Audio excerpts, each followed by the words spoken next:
Thank you. Well, welcome everybody. Are you ready to get twisted? And in case you don't know what twisted stands for, it stands for Totally Wild International Studies Through Technology Enabled Dialogue. Check it out, TWISTTED. And basically, it's global online teaching through sort of people-to-people dialogue. And it's a wonderful way. It also goes by several other names. WACT is one of them. World Affairs can kickstart educational dialogue, and you can imagine we can make a whole alphabet soup of these acronyms. But really, in all seriousness, because after all, that's what we're here for. It's an innovative way to bring the world to your students via technology. And we've been doing it for however frickin' many months and weeks now through Zoom and WebEx and Google Classroom, all these different sorts of technologies. They're fairly simple. I mean, if I can do it, it's fairly straightforward and simple. Today, you're going to hear about 6 different opportunities, 6 different models that have taken place over the past 12 months and have really impacted, and again, just sort of an unscientific count. Roughly 600 students have engaged with peers on 4 continents and over 15 countries. So they're really unique opportunities. And that's not to mention the faculty who have built and developed relationships with colleagues overseas. So we are going to proceed through the slides. Sloan is driving, and you see here the wonderful cast of individuals who have been involved in this experiment. So slide, please. Okay, so this is an overview of our program for today. We're going to touch on internationalization at Harper, the different types of virtual exchange offered, the programs that are currently running at Harper, and how you can get involved.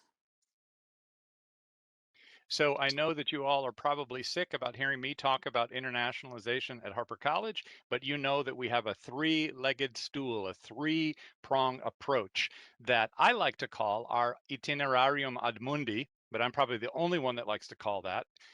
It's really our itinerary to the world. And it has 3 elements: strategic planning. So we have intentional, deliberate, long-term planning that is connected to the strategic initiatives and goals of the college. We have our award-winning Global Region of Focus initiative, which is essentially a sort of 3-year cycle of faculty development, study abroad, curriculum infusion, interdisciplinary studies that are focusing on a region of the world. And then, of course, there is international mobility, sending our students and faculty overseas and welcoming scholars to our campus. This is the aspect that came grinding to a halt about 18 months ago or 16 months ago. And we had to shift. We had to think about different ways. We had to reimagine how internationalization was going to happen.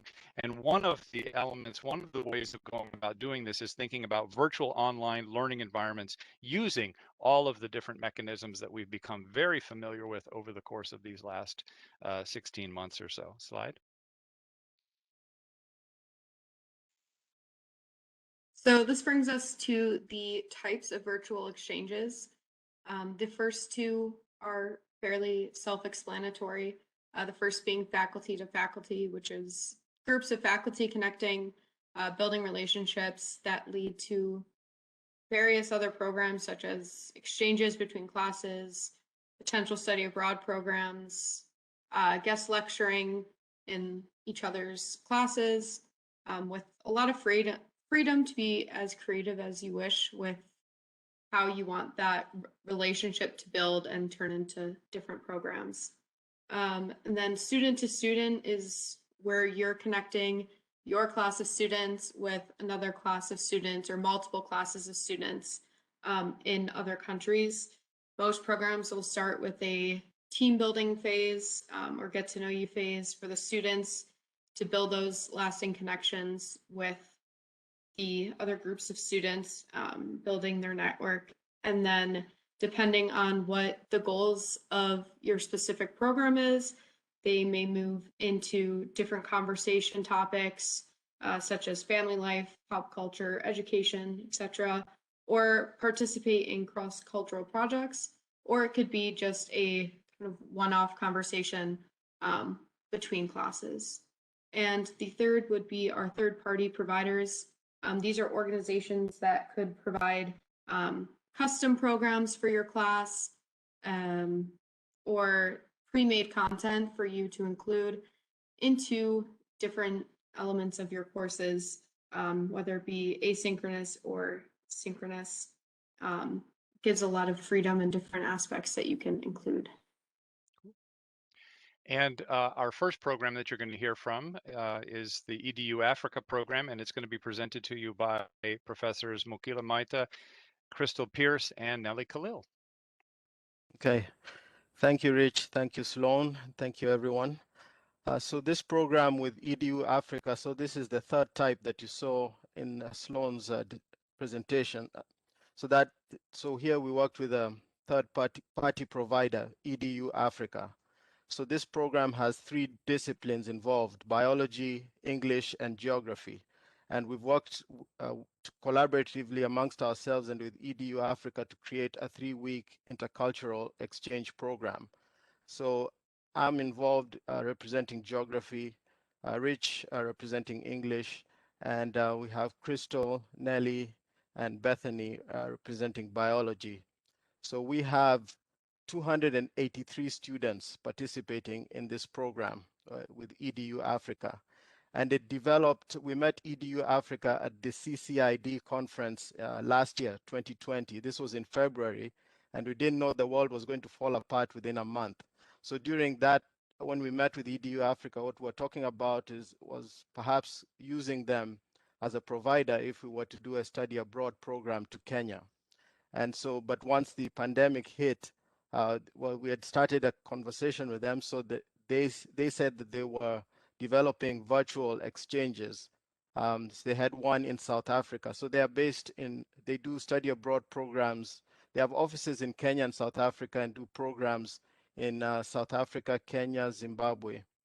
So they had developed one program in South Africa and were interested in having a program for Kenya. And so there is where the conversation started. So amongst us faculty, Harper faculty, we had to find a unit or module that we could share amongst ourselves. So we found that between geography and biology, we cover conservation or ecology somewhere in our curriculum. And then with English, Rich's class looks at social justice. So we felt that we can use these 2 topics, conservation and social justice, to develop a program. So going back and forth with EDU Africa, this was new for all of us. So it was all we've just been creating as we've gone along. We came up with a program that has got 3 the module is a 3-week program. So you have 3 weekly synchronous sessions, but then before each synchronous session, you have asynchronous content that is given to the students to prepare them for the synchronous sessions. And then when they meet, they participate in discussion boards and assignments, which we created for our students. EDU Africa provided some of the asynchronous content, and then we provided others, and they have some researchers that are involved in the program. So those researchers have provided some data which we can use. And what is also interesting about this program is that the discussion boards are shared amongst the 3 classes. So all students participate in the same discussion boards, and they're encouraged to offer perspectives from their different disciplines. And then we have individual assignments from the particular classes. So it has been a success so far. And tomorrow morning, we're going into the last session, last synchronous session for the program. So the synchronous sessions occur at 9 a.m. our time, and that is 5 p.m. in Kenya. And so during the planning, we had to factor in this change of because Kenya doesn't have, it's a different time zone, and they also don't have daylight savings time. So we had interesting moment when we almost lost coordination for one of the meetings, with people turning up earlier by 1 hour or later by an hour. So now I'll hand over to my colleague Nellie to talk about the course learning objectives. Actually, Mokila, I'm going to talk about the learning objectives. Oh, sorry. No worries. Sorry, okay, so next Crystal. slide. That's okay. So again, because we had three distinct disciplines involved in coming together for this particular exchange, one of the things we wanted to settle on, of course, is sort of these shared learning objectives. And it was really nice to work with a partner like EDU Africa, because they sort of took a model that they already had, that they had been using for face-to-face exchanges, and they adapted that for us. So the nice advantage to using a third-party provider is that you don't necessarily have to start from ground zero. You can sort of take something that has already been built and adapt it as you need to. So we essentially sent in our syllabi to them, and we said, here's sort of our learning goals. Can we find some common ground here with what you're doing and with what we're doing? And they were able to do that. And so they provided us with these shared learning objectives that really sort of hit the mark for all of us, maybe not completely for every single class, but there was at least one or two, if not more, that all of our classes could sort of go on together. So it wasn't too much of a stretch to incorporate this into things we were already doing, right? Because we didn't want to have to sort of pull in something entirely new that our students kind of weren't prepared for. We wanted to sort of fold it into something we were already doing. And we were able to do that with the help of EDU Africa. So again, I know you can all see sort of the learning objectives here, and I won't go through them all together. But again, the process was a lot easier than I think we had anticipated, because we had these common goals and ideas that we shared. So now I'll turn it over to Nellie, and she'll talk about the student response to the program so far. Thanks, Crystal. As Mukila had mentioned before, and Sloan, you can go to the next slide. Thanks. We're still in the midst of the program, so we're in our third and final week. So we're still getting feedback from students. Initially, we've heard a lot of positive feedback. Students are telling us that they're enjoying the material. I've had a few students reach out and say that they like that they have been able to hear different perspectives, not just from classmates in their own classes and in other classes at Harper, but different perspectives with the people that they have interacted with during our live virtual sessions. I'm not going to read these testimonials I have here on the screen, but I do want to kind of point out some key points that the students bring out. A lot of them have talked about how this has helped them to contextualize the information in their respective courses and apply it to something that has some kind of real world meaning, which I think is very valuable for our students. Our students have also appreciated the chance to engage in an intercultural experience where they are talking with conservation biologists that are based in the UK or geographers that are based in Kenya. This week, the students are going to get a chance to actually interact with community members of the Nabosho Conservancy, so a conservancy group, and get to talk to them and get their feedback and perspectives. Students have been able to draw parallels between things they see happening here in the US and things that are occurring in these conservancies in Kenya. And essentially, the students have really kind of appreciated how much this has increased their engagement, especially as we have been operating online. They haven't had a chance really to travel, or those who are interested in study abroad don't really have that opportunity. So this has been a nice alternative for them. And even for the students who wouldn't normally study abroad, I think a lot of them are appreciating this opportunity to engage with people from other countries and learn about issues and that are affecting someone else. I will turn it over to our next presenter, which I think is Linda, right? It is, yes. Thank you, Mukila, Crystal, and Nellie. That's awesome. And now Professor Linda Schumacher will talk about her experience with Gazelle International. Hello, everyone. So I wanted to start out by telling you that even though this is through the French Embassy and the students on the other side of the globe are all in France, it is not limited just to people teaching French with their French students. Every single person at Harper can be a part of this program, and it's called CLIck. So it's the CLIck system. And the CLIck system, how it starts out is you have this introductory workshop. It's a 3-part workshop over 3 days, an hour and a half each. And at this time, you learn all about the CLIck system and Gazelle International and the actual program. You're then put into breakout rooms with typically 4 people per room, and they keep switching you from one room to another so that you get to meet all of the different individuals who are participating, both on the US side, and in this particular case, the one I did, 8 people were chosen, 8 teachers were chosen, or 8 professors at the community college level in the United States, and then 8 people teaching at the college level in France. But they keep running different sessions. So the actual program itself has many hundreds of people involved in it. But when you attend these sessions, you get to really get to know, you have the opportunity to really get to know the people in these breakout rooms. And what we're doing is we're finding out not just where do you teach, what are the demographics of the school, what is your subject you teach, but we find out what kind of instructor you are, what is your personality, what how are you demanding? Are you laid back? What is your style?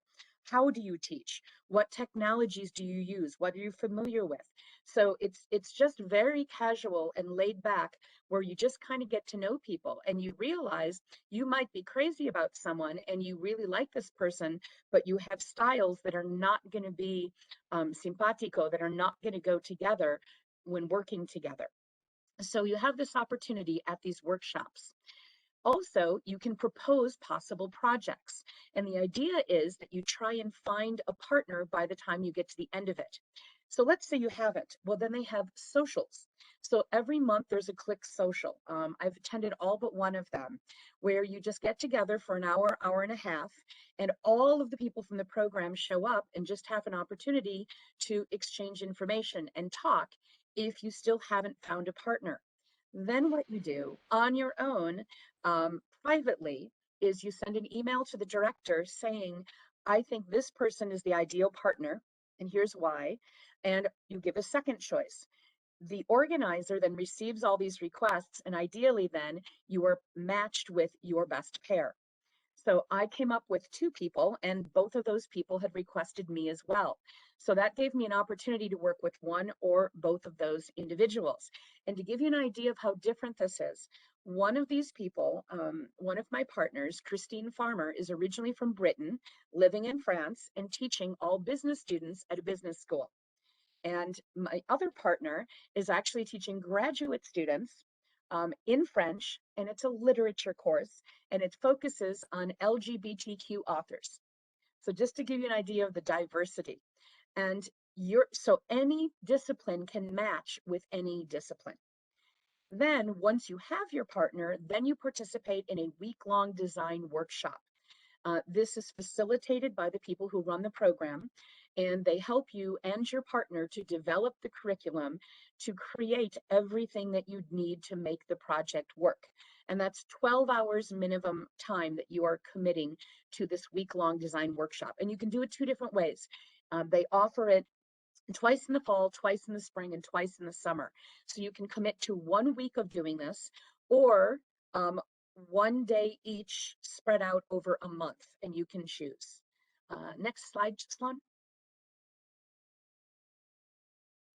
There is a cost to the workshop, so it can come out of our professional development money if we have it, or if not. Luckily, right now, there seem to be plenty of people not using theirs, so we can hopefully have somebody aggregate to us. And if not, we go to our Jeannie Rich, who can hopefully find it for us from the International Studies and Programs. But there is a fee involved. This is a very discounted rate, but because we are members, Harper College, in the community colleges for the international education, we have a discount. So typically it's actually almost 3 times that. So that's good news. Additional meetings as needed with your partner. Everyone I've spoken to says that they basically do check-ins once a week.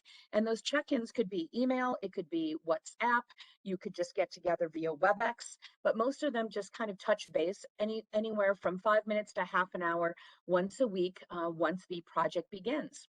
You do want to keep in mind, as Makila mentioned with Kenya, they're 7 hours ahead of us. So when it's 10 a.m. here, it's 5 p.m. there.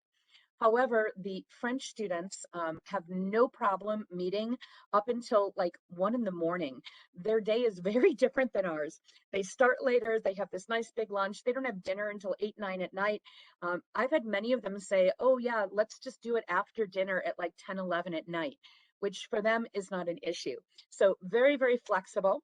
The students speak English. Some of them, English is better than others, but one of their main goals is to learn about us as students, how we work, how we collaborate, and to improve their English. So therefore, as a French professor, my French students are going to be able to speak in French and improve their French, but you don't have to. So if you are in business or science or math or home economics, you know, I guess that was old fashioned of me to say that, but in the culinary arts or hospitality, any field whatsoever, you can do this, and you can be paired with someone in your own discipline or in a completely different discipline. Next slide. Your project, you decide what you'd like for it to be. You can decide how intense this project is or how dispersed and spread out it can be. They ideally would like for you to have at least a 4-week project, and it can go the length of the entire semester. Most of them, though, the average project length is about 6 to 12 weeks. You do not need to be in that same discipline again. And I think that's one of the main things, that misconceptions that people have. And it's amazing how you can come up with common goals, even being in completely different disciplines. Another really awesome thing about this program is we don't have to worry about, we have the same amount of students that they have. You can pair up, and in the final slide, you'll see what I mean. I give some examples, but you can pair up however you'd like, one-on-one, 2 students with 1, 3 students with 2, etc. Also, another issue is that here, we don't know how many students we're going to have, and we have to plan this way ahead of time, right? So we could end up with 10 students or 20 or 30. Again, that won't matter. And in France, their students cannot withdraw from a course. They always know how many they will have, and they cannot withdraw. So their students are committed. And so you don't have to worry about, when students work in groups and say, oh, well, they didn't show up and they ended up withdrawing from the course. We're the ones who have to worry about that, but we don't have to worry about it on the other end.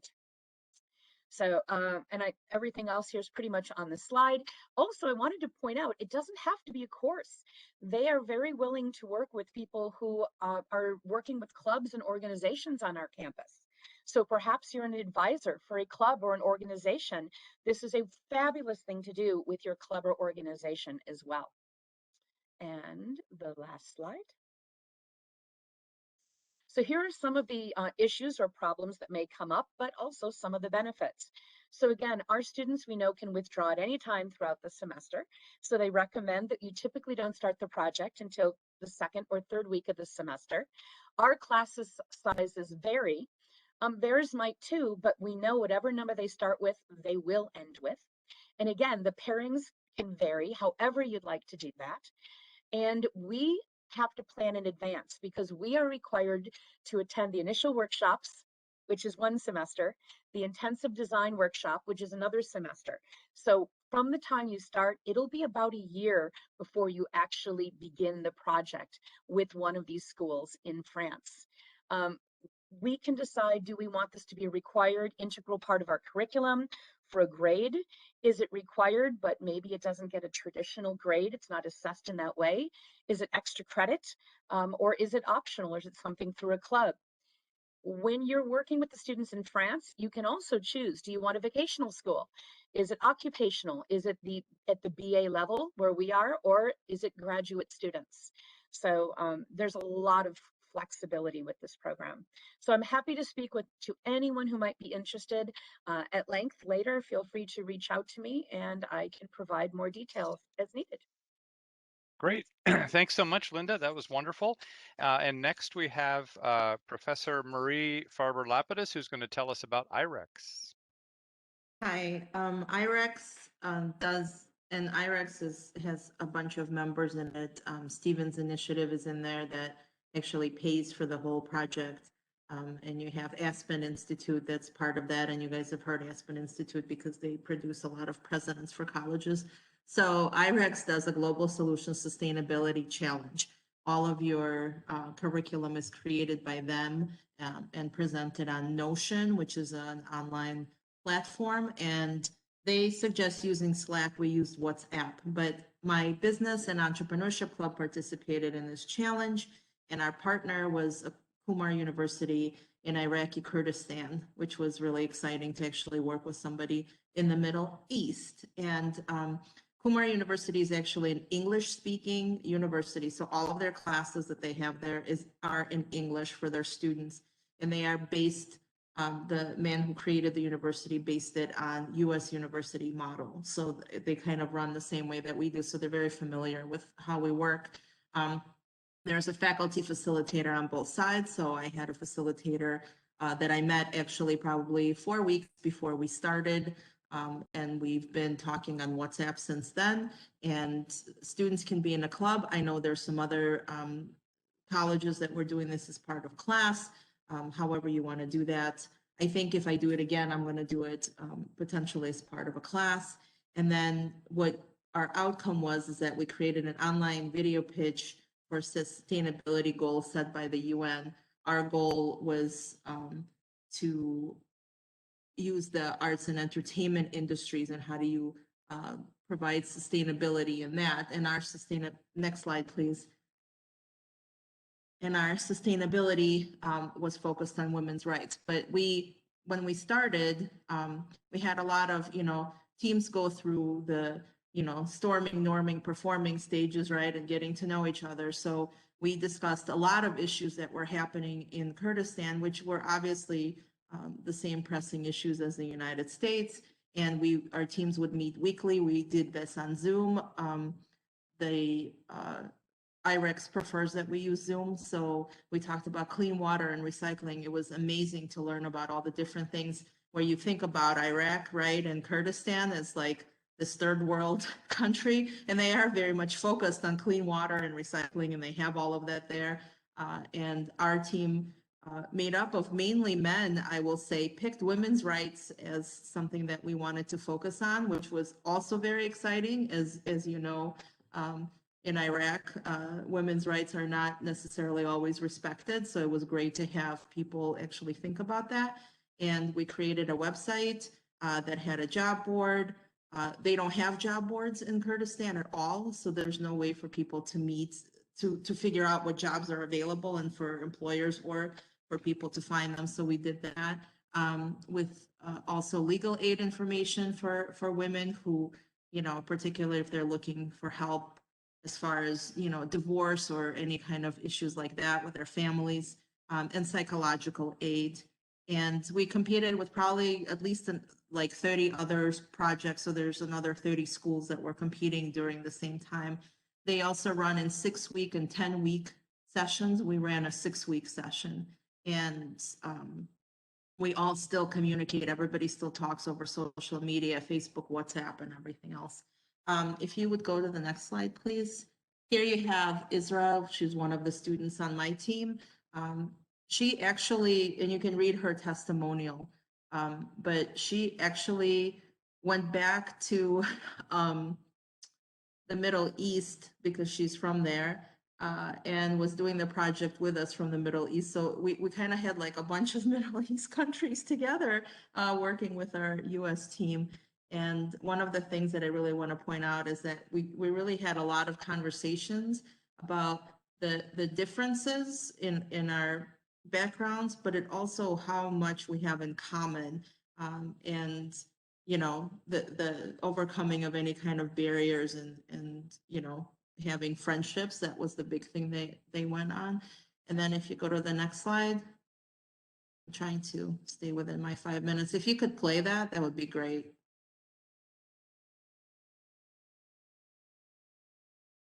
Is there sound, or we can't do sound on? When you share, you have to enable it. There we go.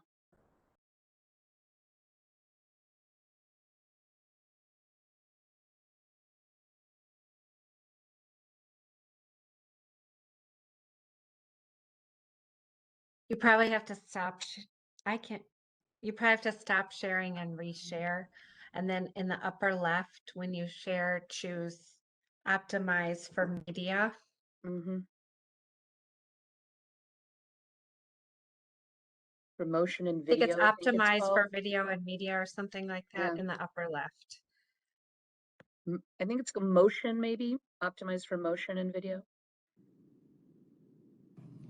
Having the opportunity There we to go. participate in global solutions as well as work with our counterparts in Iraq was one of the most varied and unique experiences I've ever had, especially as a first-year college student. I never really knew experiences or projects like these were readily available, and when I had learned about it, I immediately jumped on board because it was something I was interested in, and it was something that was new territory. When we first worked with our counterparts in Iraq, there was a bit of a cultural barrier to which I honestly did not anticipate as much as I probably should have. It was difficult the first couple of weeks trying to actually get some stuff done, but once we were able to overcome that, we were able to come together and create a project that both sides were very happy with and that I'm very happy with. And as a result of Global Solutions, I learned more about that part of the world, and I was able to make a new friend with whom I'm very happy to have conversations with today.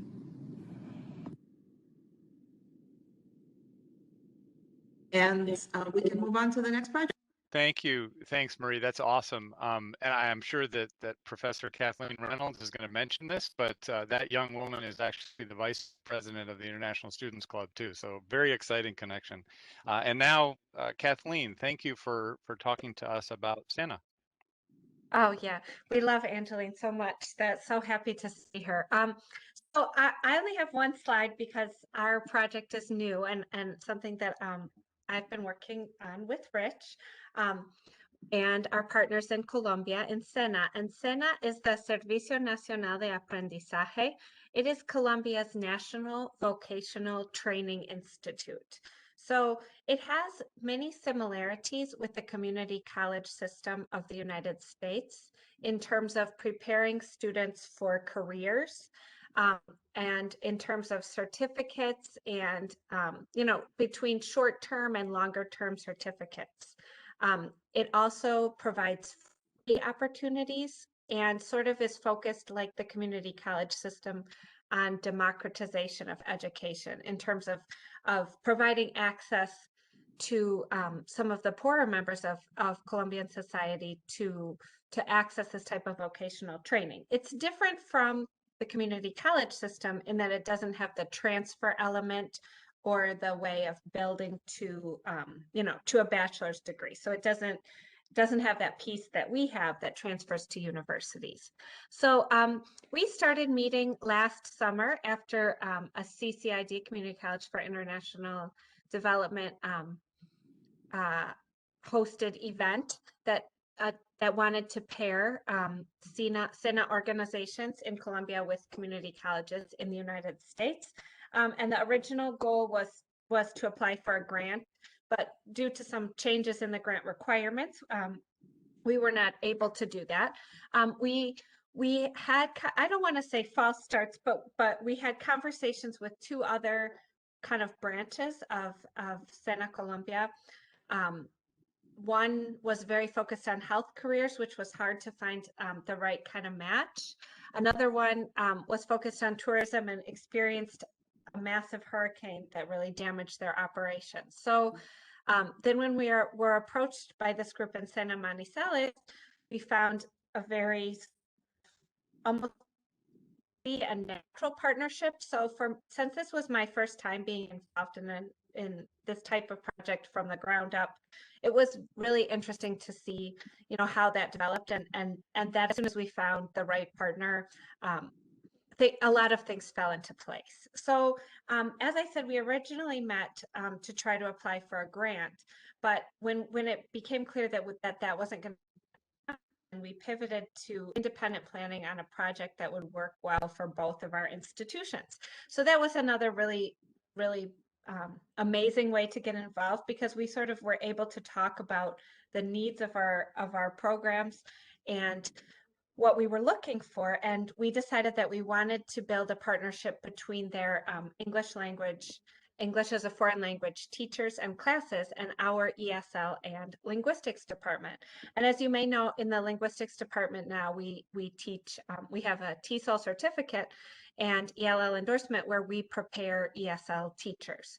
So we weren't sure exactly what the best way would be to do the pairs and how. So therefore we decided to start with a faculty to faculty exchange. So in the first picture, you can see our initial meeting for the faculty to faculty exchange, where we sort of did some community building and getting to know you activities and got to know each other's institutions and local regions as well as individuals. In the second phase of our program, which is where we are now, we paired instructors, a U.S. instructor and a Colombian instructor, to observe each other's classes. So that has been to kind of do mutual observations. So that has been a great way to see what would a good fit look like. How are the classes actually conducted? What are the similarities, what are the differences, and what are the opportunities that we could build more involvement. So it's been especially great to be able to do these types of observations virtually in this current setting. So we're planning within the next couple weeks a follow-up meeting, and that will while we myself, Rich, and Tanya, who is our partner in Sena Manizales, have some ideas about what would be a good way to pair going forward, whether it's faculty to faculty or whether we do start involving some students. We're also going to hear from the teachers who actually participated in the observations and kind of saw the way the classes are from the ground up to sort of build the program based on those needs. So this has been a really great experience. The initial feedback from teachers has just been fantastic, both on the Colombian and the US side. So I can't wait to see where it's going to go next. And hopefully if we have this meeting again next year, I'll be able to update you and tell you even more. But yeah, so I don't know, Richard, do you want to add anything? I don't. That was perfect. I guess I would stress that really what I'm hearing through all of these, it's about relationship building at that outset in particular, and that's very important. Next slide, please.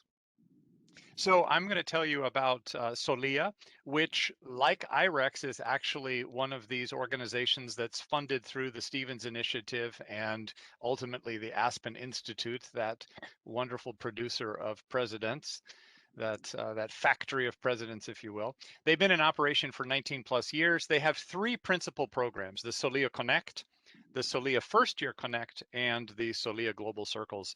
I'm going to tell you about the Solia Connect program, which is what I was involved in. And they also opt for a variety of other types of facilitation for intercultural communication and interaction, training, and customized opportunities for workforce development in a lot of instances. They work with 110 plus nationalities. Thus far, in those 19 plus years, they have directly engaged with 25,000 different organizations. I mean, like Harper College, for example, and other institutions. And they've reached over 40,000 plus students, which is pretty amazing. And there's if you want to check them out, that's solia.net is their website. My class was an English 101. And again, English is one of those disciplines where we can really read and write and talk about anything as long as we are meeting the specific outcomes of English 101, which happen to be all focused on composition, writing skills, and critical thinking. So what I chose to sort of think about this time around in this semester was cultural humility with a huge dose of self-reflection and an opportunity to actually operationalize those two things in intercultural dialogue with peers in the Middle East and North Africa through Solia. So the first half of the course, the Solia Connect program that I was involved in is an 8-week program, and it requires 2 hours of synchronous meetings with the students. So the first part was to prepare students to be able to engage in those conversations in a meaningful and respectful way. So we looked at, we had assignments, reading assignments, discussion boards, conversations, journal entries in smaller papers, formal but smaller papers, focusing on global issues, identity, white privilege. That was a big one, boy, I got some pushback there. And we had a really interesting time. And I think the students were all fairly prepared then for the second half of the course when I backed off on my formal assignments because they had reading assignments, discussion boards, and other sorts of reflections that were tied to Solia, but also counted for my class. So one of the ways to build engagement, to get buy-in, if you will, is to assign points to assignments and things that are actually accrued in the program itself. And then we led, I also had open office hours discussion sessions on some of the reading topics and the various issues that they may have encountered during this 8 weeks. And finally, through Solia, there is a group project that they all worked on, and that group project is slightly extended to roughly 7 or 8 pages in writing, and then it becomes my final paper for the course. So it was the Solia experience was fully integrated to the learning objectives of my English 101 class. And if you could, Sloan, go to the next slide, please. Here's some student testimonials. You'll see here that really the first student found that it gave them a deeper sense of purpose, which I find ironic because most people find no purpose in English 101. The second student talked about this idea, this sort of revelation, if you will, that this agree to disagree idea is fundamental to having meaningful discussions about sensitive topics while respecting peers and other people's opinions. And then finally, the last student talked about, in addition to the important writing skills, obviously, that we were teaching, those course outcomes that are assigned to English 101, there were also critical skills, those sort of soft skills, if you will, communication, analytical thinking, problem solving, and how to engage respectfully with people of different cultures. So there you have really a quick synopsis of my experience. And now I'm going to turn it over to Professor Nelly Khalil, who's going to talk about a really cool program that we've initiated with some partners in Costa Rica. Thanks, Rich. So I'm going to talk a little bit about our partnership with the El Jamaica Field Station, but I should first say that this partnership was established long ago by our friend and colleague Craig Stetner, who took his classes to Costa Rica twice a year for many years. And so he established a really 8 years. 8 years, yes, and over 19 study abroad trips to Costa Rica. And one of the locations that he would take students to visit is at the El Jamaica Field Station. And he formed a really strong relationship with Gustavo Orozco, who then in turn formed strong relationships with members of our Harper Biology department. And so as our fall semester began and we had to adjust to this norm of everybody being online, I started wondering, how can we bring kind of that transformative experience that the field station gave to our students? How could we bring that to our students who are learning in a remote kind of capacity? So I had reached out to Gustavo asking if it would be possible for him to make some videos at the field station concerning various biological principles that we could then share among different courses within our biology department. So over the fall semester, he produced a total of 8 different video series, some focused on tropical biodiversity, plant chemistry and ethnobotany, endangered species, biological conservation, biogeochemical cycles. I don't know why it says plants there. And he produced these videos for use in our classes and made these YouTube videos available to us as Harper faculty. So they're not just available to the biology department, they're available to anyone who would like to use them in their courses. And I do have a YouTube link that I can share with you. If you're interested, you can send me an email and I will send you a link to those videos. I've used the videos in my courses in the fall semester for discussion board posts where I'd have students watch them and then initiate discussion about something that was addressed in the video that related to some of our course content. So it was a great way, again, to get our students to see a tropical forest and also interact with this partner who we have a really strong relationship with, and we'd like to maintain that relationship even though we're not bringing students there. Yes. Oh, sorry. Sloan, can you go back 1 second? The other partnership we worked on with Gustavo was for the spring semester. So over the winter break, he had expressed a willingness to have partnerships with other departments on campus. And so he had met with both Rich and I to share what kinds of concepts or content he would feel comfortable speaking about. And so then we reached out to faculty across campus to see if any of them would like to collaborate with Gustavo. So in the spring, Monica, who unfortunately left, she had her sociology students engage in an intercultural exchange with Gustavo. So it was a two-parter. For the first part, Gustavo made a video that was focused on tropical crops and their impact and consequences on communities in Costa Rica, not just from an environmental perspective, but also from a social justice perspective.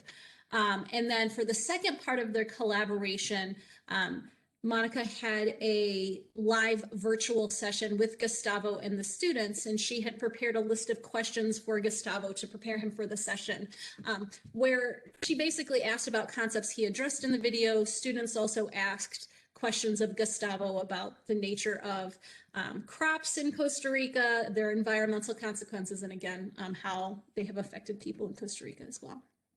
So, thanks, Sloan. You can switch now. Thank you. Thanks, Nellie. So this brings us sort of to the end of it, and I want to formally thank Crystal, Kathleen, Linda, Marie, Mukila, Nellie for participating in this, Sloan for operating the tables.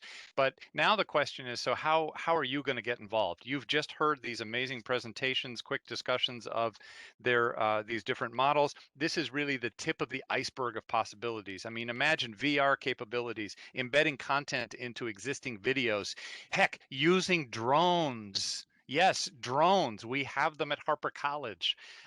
Imagine doing any of those sorts of things. The sky, literally, I mean, imagine, right? Drones, the sky is the limit. How's that for a metaphor? So how are you going to get involved? Here's a quick summary of a variety of different ways you can think about it and the context in which you can do it.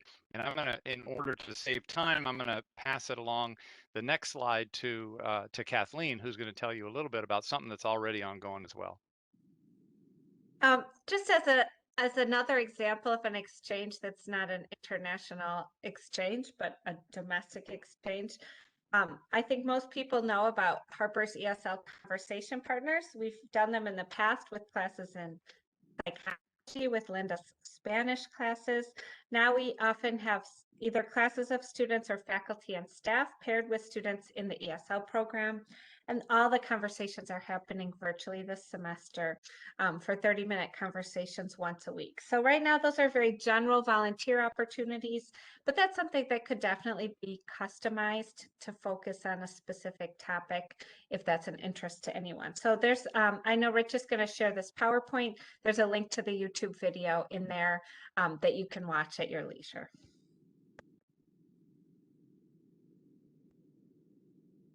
Thank you, Kathleen. So this is the end of our formal presentation. This slide has contact information regarding the programs presented today. If you have specific questions for each program or general questions can be directed to the Office of International Education. And I should add, when I send out the PowerPoint, I will add Sloan's email to this as well. Sorry, neglected to get that on there.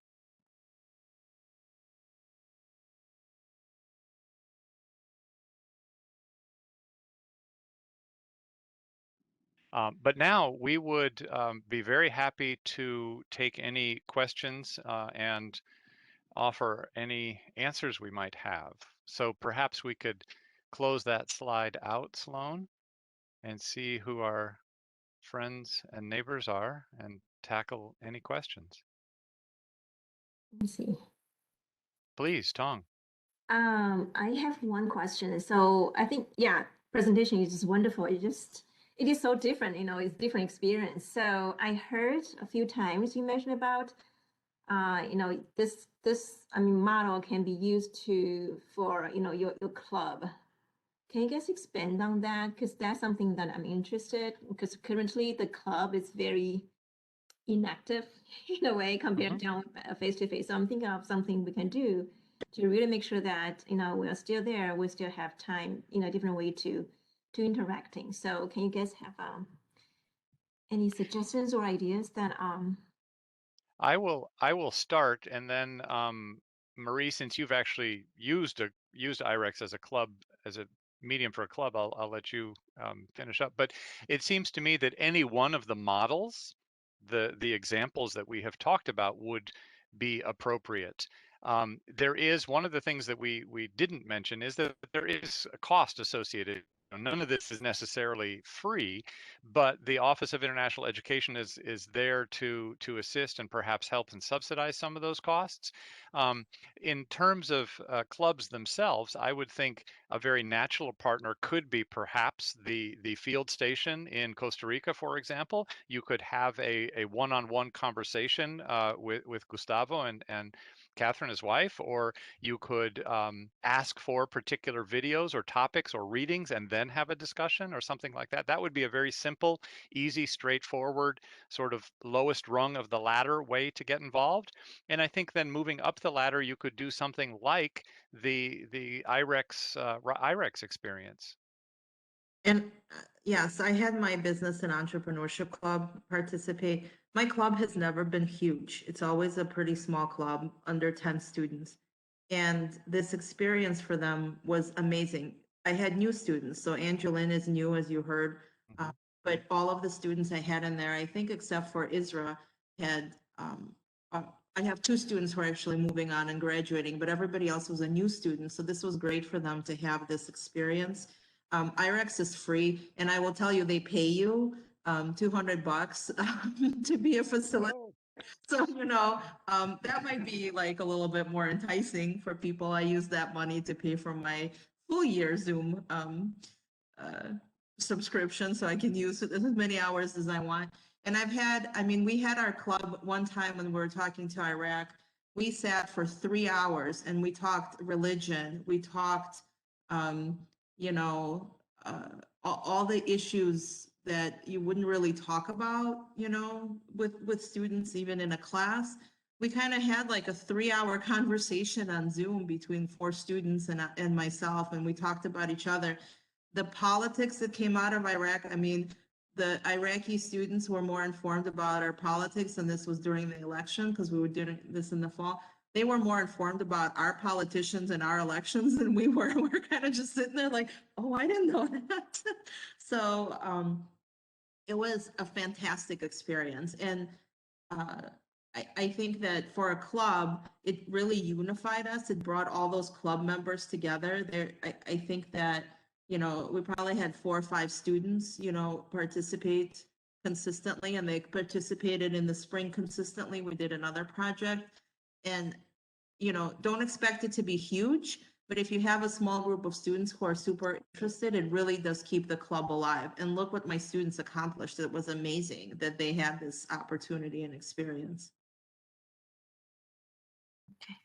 Great. Thanks, Marie. Would you be willing, is it possible to share the URL of the website that you all created? Yeah, I need to find that, but I Okay, will. that was really cool. Yeah, thank I you. will actually share all of the projects that were done because Okay. IREX that, so you can see all of the projects at all the different schools. And they were, the winners were amazing at the things Cool. that they've accomplished. So, yeah. Since we're a small Showed enough up as a group, club. I'm going to just start an email with all of us on it and offer this PowerPoint and then a link to our YouTube channel where this will be posted. And then, you guys can respond to that and offer all this other information. Linda. I just wanted to add as well to what Marie said, Tong, that a nice way to get your toes wet is to start with a club, and then move to the classroom, because you don't have to worry. Well, you're not worrying so much about the curriculum and having meeting all of those goals and those outcomes and everything. I think that's what's daunting for people. They think I can barely get through what I need to get through now, and you want me to add more? How am I supposed to do that? So the one person with whom I'm working right now, she did not want this to be all intense. She said, I am so busy, I just don't have the time to figure that out either. She says, can we just do clubs? So my French club students are working with her business students, and it's just very casual. And they're actually, because I just started this, we wanted to just kind of feel it out. And my French club students are super enthusiastic and they never miss a meeting. And we've been doing it even virtually. And just kind of trying it out, they went, oh, this is super cool. And my students told me the other day, do you think when this is all over, we can go over there, we can stay with them and we can visit them and we can see one another? They were just so excited. And I went, yes, as soon as everyone's all vaccinated, let's look forward to that. But it's just, we started it out very, very casual. Whereas the person who's teaching the grad students in this LGBTQ literature, she wanted something really, really serious. And that was so much work. I said, I can't get that together to start in the spring. There's no way. So I think getting your feet wet, doing it with a club is a great way to go. Okay, yeah, that's great. Because yeah, I just want to have something like create a project of your interest. Not you have to follow, the objective, course objective. It's too much. Yeah, well, and if you're interested working with students in France, the CLIC program is fabulous for doing that, because you do not have to you have to attend those initial workshops, but then after that, you don't have to create this huge mountain of work for yourself. It doesn't have to be that. Okay. Thank you. Great. Thanks, Linda. And thanks, Crystal. Oh, Crystal had to jump off. Thank you. Well, so Tom, you have two mentors. I You will can email you reach out guys. to. Yeah, exactly. All right. So again, like I said, I'll start the email. Any other questions, thoughts, musings? Yeah, I have a question. Mhm. So especially for Marie, who had the actually both Marie and Linda, how did you guys prepare your students for the cross-cultural communication? And I know in the case with Marie, the cultures were quite different between the US and the Middle East. Well, I had to prepare myself because I was like, how's this gonna go? And I mean, I don't know if you guys are aware, but I am, for all intents and purposes, Jewish, sort of, at least ethnically.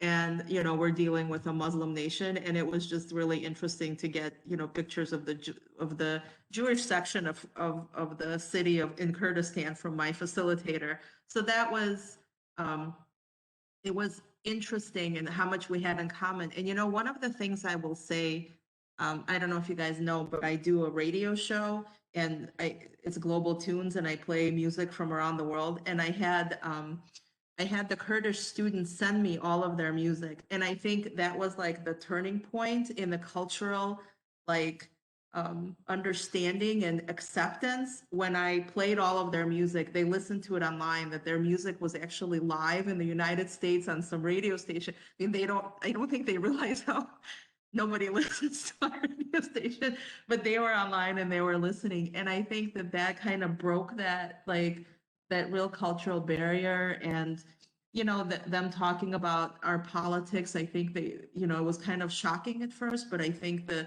students went like, oh, that's cool. And when they started talking about the music, I mean, that was like the turning point in our project. Everybody, like, it was just such a shared experience. And the US ones were sharing their music that they liked, and the music that they've already heard, and what music everybody liked. It was amazing when we did that. So that was really, the one thing. But IREX actually has curriculum that the students go through, and they meet ahead of time, and the students go to these meetings. Like, facilitators have meetings, and the students have meetings that they go to talk about the different cultural things. They did do them separately, like the US students went together and the Kurdish students went together. My idea was, I told them, like, you should probably bring them together to even in the beginning stages, but that they do a lot of curriculum. Like, there's a ton of curriculum that goes with this. I didn't use a lot of it because it was entrepreneurship curriculum, and I already had, so I would do that with the students. They don't have to go through that, but there's a ton of curriculum that IREX has.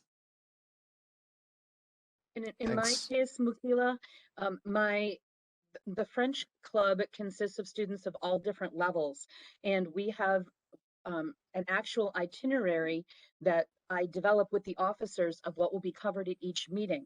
And at each of those meetings, we cover a different cultural topic.